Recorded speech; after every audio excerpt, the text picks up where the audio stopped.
Hello বন্ধুরা, আসসালামু আলাইকুম। আশা করি আপনারা সবাই ভালো আছেন, সুস্থ আছেন। আমি আল্লাহর রহমতে ভালো আছি, সুস্থ আছি। আজকে আমার মুরগির বাচ্চার বয়স 12 দিন। আজকে গাম্বুরা ভ্যাকসিন দেওয়ার কথা ছিল, কিন্তু গাম্বুরা ভ্যাকসিন দিতে পারি নাই। কারণ হলো একটাই, আমার মুরগির বাচ্চার শরীরে অনেক জ্বর। তাই আজকে নাপার ডোজ 3 দিন ধরে করতেছি, আজকে লাস্ট দিন। আজকে ডোজটা করায় দেখি, আশা করি ইনশাল্লাহ যদি জ্বর কমে, ইনশাল্লাহ ইনশাল্লাহ ইনশাল্লাহ আগামীকাল ভ্যাকসিন দিমু। ভ্যাকসিনের সম্পূর্ণ ভিডিওটা পাইবেন প্রসেসিং এর। তাই চিন্তা করলাম আজকে 12 দিন ভ্যাকসিন করতে হবে, তাই করলাম না, তাই একটা ভিডিও নিয়ে আসলাম। সবাই আমার জন্য দোয়া করবেন, আমার মুরগির জন্য দোয়া করবেন। 80% জ্বর কমে গেছে, 20% মতন জ্বর আছে। জ্বর থাকার কারণে আমি আর ভ্যাকসিন দিব না, তাই ওষুধ কিনে নিয়ে আসলাম। আজকে হলো 3 দিন, 3 দিনই ট্রিটমেন্ট চলতেছে আলহামদুলিল্লাহ। আশা করি ইনশাল্লাহ আগামীকাল সুস্থ হয়ে যাবো। আগামীকাল সুস্থ না হইলে কালকের দিনেও আমি ডোজ করামু, তারপর পরের দিন আমি ভ্যাকসিন করা ফেলবো।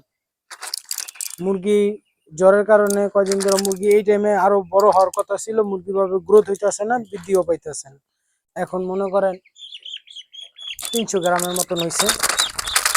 এতদিনে মনে করেন 400+ হওয়ার কথা, হয় নাই। যাক আলহামদুলিল্লাহ, আল্লাহ যা করে ভালোর জন্যই করে। সবাই আমার খামারের জন্য দোয়া করবেন, আমার জন্য দোয়া করবেন।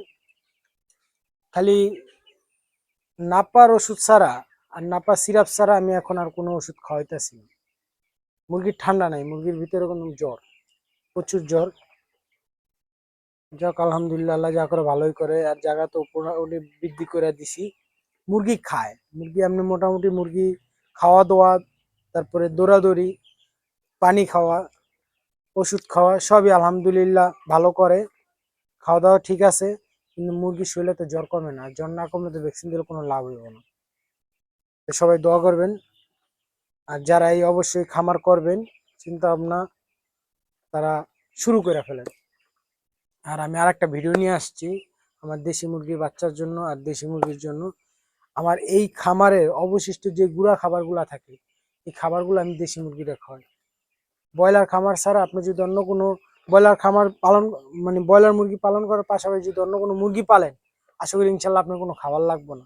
অবশিষ্ট যে খাবার মানে মানে বাদ যায়, বা যে খাবারগুলো খাইতে পারেন, ওই খাবার দিয়ে আশা করি আপনার ওই খামার চলে যাবে। সবাই এই পদ্ধতিটা অবশ্যই পালন করবেন। তাহলে এতে কি হইবে, দেশি মুরগিতে তাহলে আপনার খরচ একবারে শূন্যর কোঠায় চলে আসবে। আর যদি দেশি মুরগি না পালেন তাহলে তো খাবারগুলো আপনার ফালাই দিতে হবে।